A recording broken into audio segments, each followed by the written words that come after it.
प्रकाश शिंदे जी महाराष्ट्र से। रामकृष्ण हरी। महाराज जी जय जय रामकृष्ण हरी। महाराज जी दंडवत प्रणाम। महाराज जी पवित्र शरीर अपवित्र कैसे होता है और अपवित्र शरीर फिर पवित्र कैसे होता है? पवित्र शरीर से जब अधर्माचरण किए जाते हैं, जो शास्त्र विरुद्ध आचरण है, उससे अपवित्र हो जाता है। जैसे माँ के गर्भ से निकला ना, तो भूमि परत भा ढाबर पानी, तिम जीव ही माया लपटानी। जैसे शुद्ध आकाश से जल निकला और भूमि में धूल में आकर गंदा हो गया, ऐसे शरीर की बात कह रहा हूँ। शरीर निकला माँ के गर्भ से, बस वहीं मोह ममता का, उसके अंदर जो मलिनता का जाल है, अज्ञान ही मलिनता है। वो मोह को ही अज्ञान कहते हैं। ये मेरे माँ, ये मेरे पिता, ये मैं, ये मेरा, मैं और मोर तोर तय माया, ये लिपटानी। भूमि परत भा ढाबर पानी, तिम जीव ही माया लपटानी। माया ही अपवित्रता है। अब जब जीव अपवित्र होने लगता है और भगवान कृपा करते हैं जिस जीव पर, उसे सत्संग मिलता है, साधु संग। जब द्रवहि दीन दयालु राघो, तो साधु संगति पाइए। जब राम जी कृपा करते हैं तब संतों का संग देते हैं। जब उसे सत्संग मिलता है तो उसकी बुद्धि पवित्र होती है, तो उसके में विवेक जागृत होता है। विवेक ही पवित्रता है। बिन सत्संग विवेक न होई, और राम कृपा बिन सुलभ न सोई। अब जब विवेक जागृत हुआ तो मोह का नाश हुआ। होए विवेक मोह भ्रम भागा, तब रघुनाथ चरण अनुरागा। उसका भगवान के चरणों में प्रेम होने लगता है। वो भगवान का नाम जप करता है, भगवान की कथाएं सुनता है, भगवान का नाम कीर्तन करता है, अब वो परम पवित्र होने लगता है। तो जीव मोह और माया में फंसकर अपवित्र हो जाता है, और सत्संग के द्वारा विवेक प्राप्त होने पर मोह का नाश कर वो भगवान से प्रेम कर लेता है। तो भगवान के नाम धाम रूप लीला से प्रेम करने से वो परम पवित्र हो जाता है। समझ लिए? सतगुरुदेव भगवान की जय। प्रदीप कुमार पटेल। राधे वल्लभ श्री हरिवंश। महाराज जी आपके चरणों में कोटि कोटि प्रणाम। महाराज जी गंदा खान पान, गंदा आचरण को त्यागने में सफलता मिली है। आपकी कृपा से निरंतर नाम जप करने का भी अभ्यास कर रहा हूँ।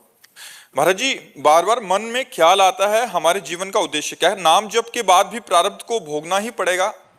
जब शरीर बना था तब नाम जप नहीं कर रहे थे। शरीर बन चुका, उसका प्रारब्ध निश्चित हो चुका है कि इतने समय में ये घटना घटेगी, इतने समय में ये अंग टूटेगा, इतने समय में ये सुख मिलेगा, इतने समय में ये मिलेगा। जन्म के पहले ही रच गया है, वो विधान रच गया है। भजन अब कर रहे हैं, तो अब का भजन आगे के कर्मों को नष्ट कर देगा, जो हमसे गलती होगी। पूर्व में जो संचित जमा है गोदाम हमारा, वो भस्म हो जाएगा। लेकिन जिससे शरीर बना है वो भोगना पड़ता है। इसीलिए बड़े बड़े संतों को भोगना पड़ता है। किसी को कैंसर हो गया, किसी को किडनी फेल, क्योंकि उनका अंतिम शरीर होता है। तो अनंत जन्मों के सब पापों को थोड़ा थोड़ा करके भोगवा दिया जाता है। तो अवश्य में वो भोक्तव्यम कृतम कर्म शुभा शुभम, ये भगवान के वचन है। जो शुभ अशुभ कर्म से तुम्हारे शरीर की रचना हुई वो भोगना पड़ेगा।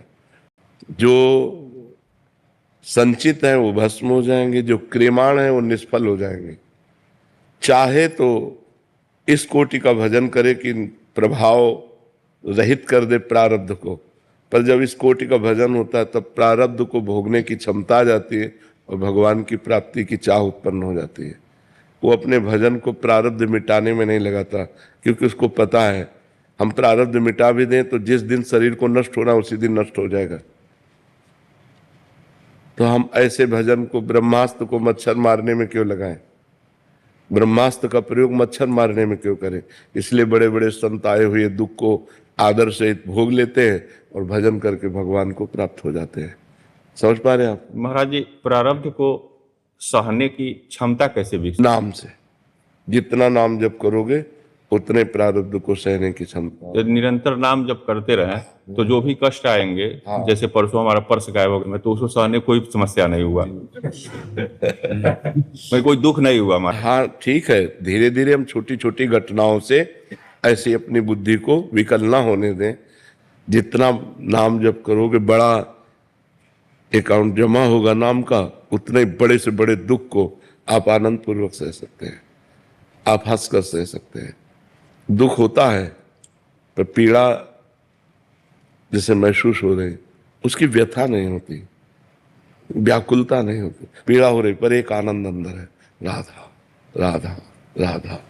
तो आज की गरीबी, आज का दुख, आज की समस्या को देखकर हम भगवान का आश्रय न छोड़ें, भजन न छोड़ें। एक समय आएगा ये सब समस्याएं धूल धूसरित हो जाएंगी। बड़ी कृपा भगवान की, बड़ी कृपा। कितना कष्ट जीवन में, लेकिन हर कष्ट को सहने की भगवान ने सामर्थ्य दी। हमारा पूरा जीवन बचपन से लेकर अभी तक कष्टमय ही है कि यदि हम भगवान की शरण में ना होते तो हमारी दुर्गति हो जाती। आप भगवान की शरण में होइए, भगवान का नाम जप कीजिए। आज जैसी भी परिस्थिति है चुपचाप सह जाइए, कल आपको बहुत अच्छा होगा क्योंकि आप भगवान की शरण में हो।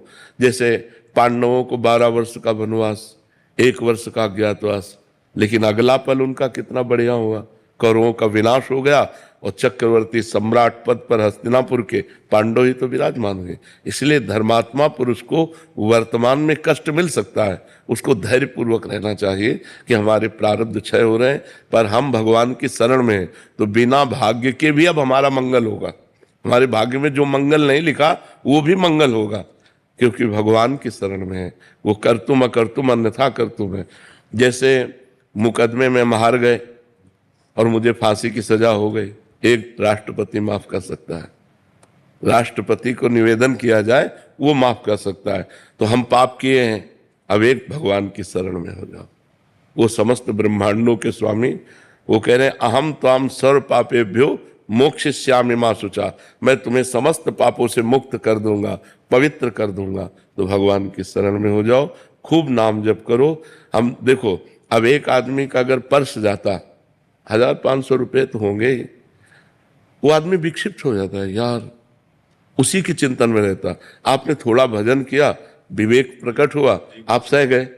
आप ऐसे बड़ी से बड़ी समस्या को सह सकते हैं जब आपके पास भजन रूपी धन होगा। इसलिए खूब भजन करो और शांत रहो और देख लेना जितना गया है ना ये बहुत कम गया है।